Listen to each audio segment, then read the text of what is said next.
Welcome once more to Flashpoints. I'm Bob Orr. Joining me is Juan Zarate. He's our national security analyst. Juan, good to see you once again. Bob, great seeing you. So we know about this problem on the mountain where food drops and targeted airstrikes were used to kind of free the Yazidis.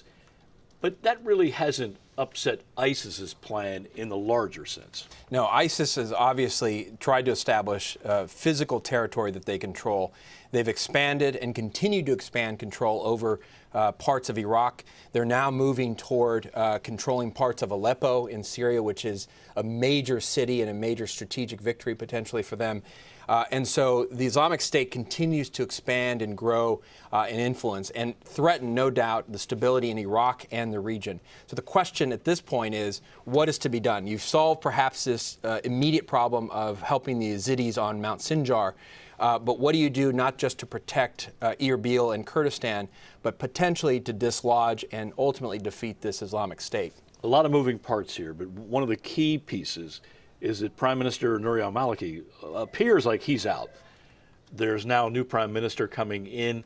Can he put together an inclusive government that would re-energize and re-equip the Iraqi military? Well, that's certainly a necessary baseline. You have to have a political agreement where the Sunni dimensions and elements of the populace are not isolated and aren't alienated. I mean, that has been one of the sectarian preconditions that have allowed the Islamic State to grow in influence. And so you've got to get the Sunnis bought into Iraqi governance.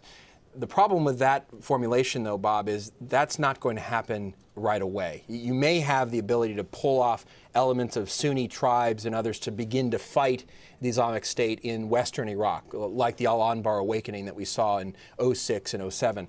But ultimately, that's going to take some time. So putting the Humpty Dumpty of the Iraqi state back together is important, but it's not going to solve the immediate problem of the growing strength of the Islamic State. Well, and the sense is we don't have a lot of time. ISIS continues to make gains, getting stronger, presenting a more global threat. Don't we have to get on this like right now?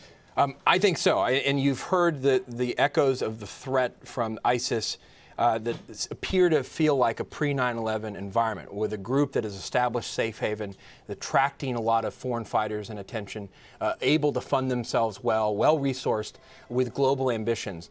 And you've heard the Attorney General, you've heard the Secretary of Homeland Security say this is a homeland threat. This is a real threat to the United States. The problem, though, Bob, and you've heard commentators over the last few days say this, the United States seems not to be acting with the urgency to disrupt, dismantle, and defeat this network the way that we did post 9/11 with al-Qaeda. And so I think this administration has a real question to answer, which is what is our strategy with respect to the Islamic State? Are we willing to sort of hold back and try to contain them, or do we have to try to work with partners in the region to defeat them? And if that's the case, that's going to be a major lift because this is a real fighting force. They have real control of territory, and it's not just the problem in Iraq, it's also the problem in Syria. That's a major geopolitical problem, and the U.S. has to exert some capital and some energy and leadership behind this if we actually hope to defeat this group. At a minimum, if containment becomes the policy, what does that mean? Does that mean just pinprick drone strikes, airstrikes, trying to target top leadership? And how effective is that if you don't have some pressure on the ground? Right. I think the containment strategy would be defend our allies like the Kurds, defend places like Erbil and territory that the Peshmerga tries to take, support them, maybe be the air force to the Peshmerga, build up the Iraqi forces again, rejuvenate their ability to fight and defend not just Baghdad in the south, but also to take territory like cities like Tikrit, maybe even Mosul eventually. But that's a strategy that takes time, and it doesn't solve the broader problem of this Islamic State establishing itself, building momentum, drawing recruits. And the big problem here, Bob, is that this is a group that is inspiring the jihadi environment.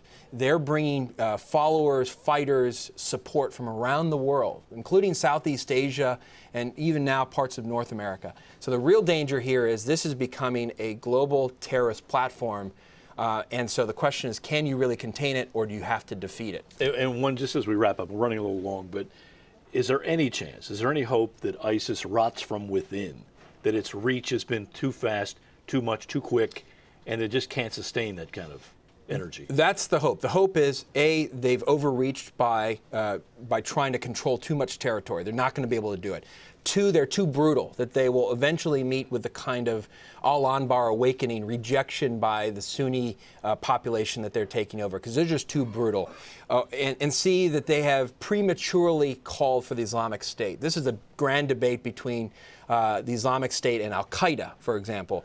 And so the hope, at least, is that they burn out from their own energy and their violently exclusionary ideology and governance. I don't think you can hope for that, because in the near term what they're doing is they're gaining more territory, more resources, and more recruits. That's dangerous for all of us. ISIS is a major story. We'll keep an eye on it. Thank you, Bob. Juan, thanks as always. And thanks to you for watching Flashpoints. I'm Bob Orr. We'll see you next time.